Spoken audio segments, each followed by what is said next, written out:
In the last video, I promised you some examples. So here's an example. We're going to start by finding the perimeter.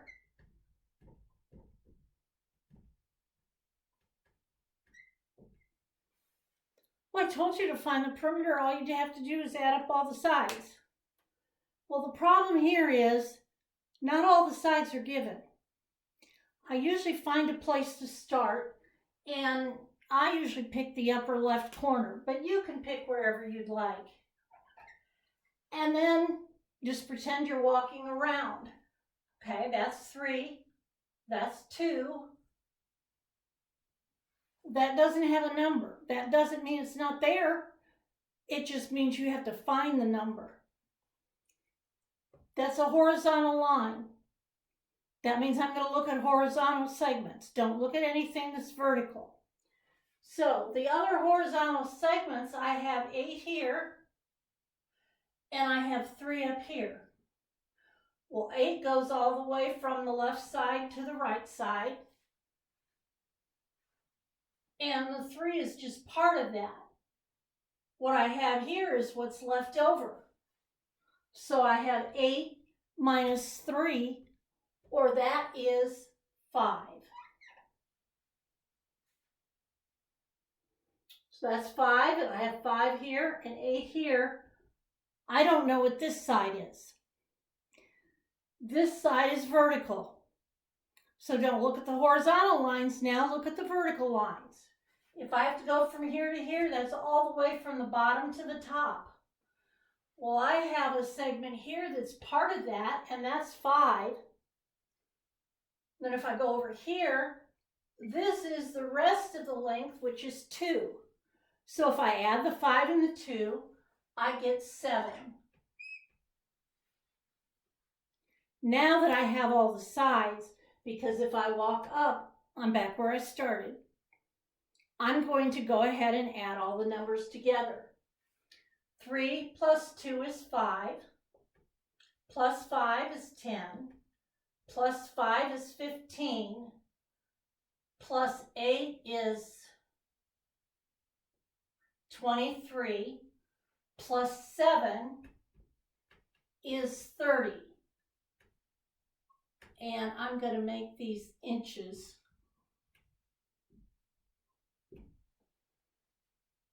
Notice the 2 that I found, even if they didn't have inches marked, they'd have to be inches because that's what everything else is. So this is 30 inches. That's the perimeter. Now I need to find the area.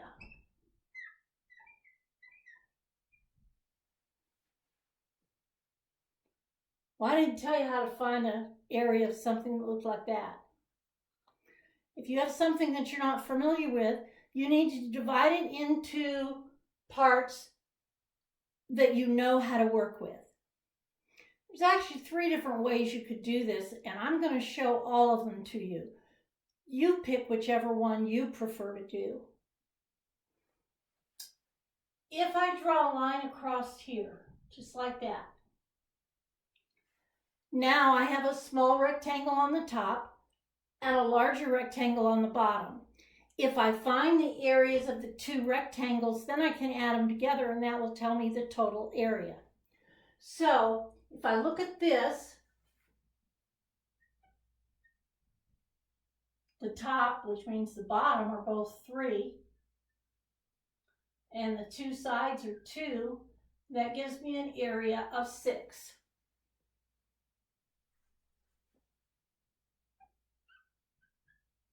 Don't get confused down here. I've got different numbers on each of the sides. What do?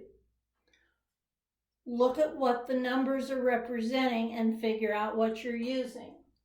This rectangle goes all the way from the left side to the right side. It's the whole length across. That 5 is not all the way across, but the 8 is. So I've got 8 for one side. Well, do I use the bigger number, the 7? No. The 7 went from the bottom to the top. This rectangle doesn't go all the way to the top. It only goes up to here. So I'm going to use the 5. 8 times 5 is 40. So I take the area of the top plus the area of the bottom, and that gives me 46 square inches. And that's the area of that figure. Now, I did tell you I was going to show you a couple different ways to do this. So let's get rid of what I wrote inside.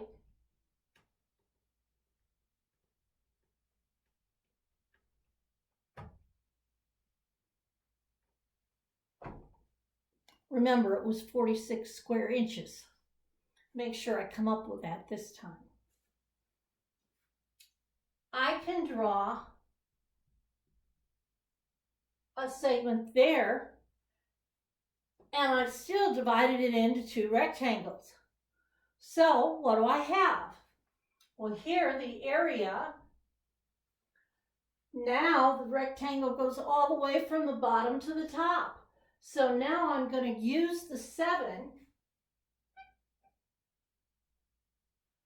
but it doesn't go all the way across, it only goes part way across. Well, how far? It's 3 inches across. So 7 times 3, which is 21. Now I have this rectangle. Well, this rectangle is really a square. To find the area of a square, I just take the side and square it. Of course, if you had decided to multiply 5 times 5, that's what it means to square a number, you still would have ended up with 25. So this time I have 21 plus 25, which is 46. I told you to remember that number. But in case you didn't remember it, it's the same as what we got when we found the area the other way. There is one more method that I want to show you. Some students don't like this method, and that's okay, because you only have to use one of these methods. Use the one that makes more sense to you. And really, the last 2 were the same things. It just depends on how did you divide it into 2 rectangles. Well, what if I added that area? Then I have a large rectangle. It's 8 and 7. So the area of the big rectangle is 8 times 7, which is 56. But how does that relate to the whole area? Well, if I take that area and cut this away, I have the same thing that I started with, which means I can find that area and subtract it. Well, the area of this is 2 times 5, 2 there and 5 there, which is equal to 10. So I have the large area minus the small area. It still gives me 46 square inches.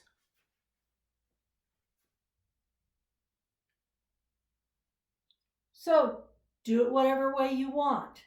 Sometimes, if it's a more complicated figure, you might end up with 3 or 4 different areas to find the area of. Okay, let's look at another example. So, how are you going to find the perimeter? Well, remember, the perimeter is the distance around.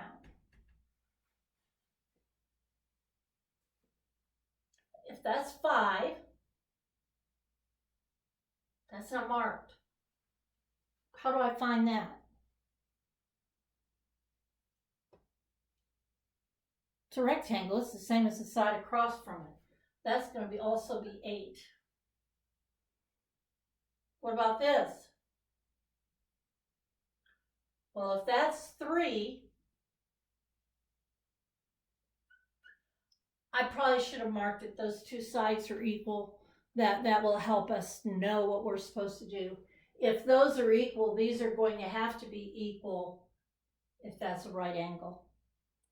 So if that was 3, this is going to be 3, which means that length is going to be 6. And then you go up here, and this is the same as that. That's why we have it marked the same. So that's also going to be 5. Notice, I didn't want you to think that looked like 15. Okay, I'm going to start up here. And if I start up there, that's 5 plus 8, that's 13, plus 6 is 19, plus 8 is 27, plus 5 is 32. And just to be different, we're going to make these meters. So that would be 32 meters.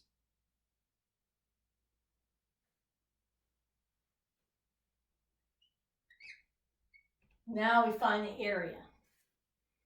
How are you going to find the area of this? Well, it's already divided. It's divided into a triangle and a rectangle. You can find the area of the rectangle. That's 8 times 6. That's 48.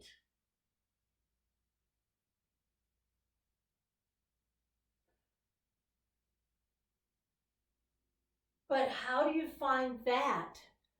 In order to find the area of a triangle, it's 1/2 the base times the height. I need to know what the height is. You're given the distance from the bottom to the top. That's 12. You don't need that 5. That 5 isn't going straight up and down. But you have an 8 here. If this is 8 and the whole distance is 12, that means that that has to be 4. Pay attention to everything that's given to you. Unless I've made a mistake, you should be able to find the missing lengths that you need. So the area of the triangle is 1/2. The base goes all the way across. That's 6 times 4. 1/2 of 6 is 3 times 4 is 12.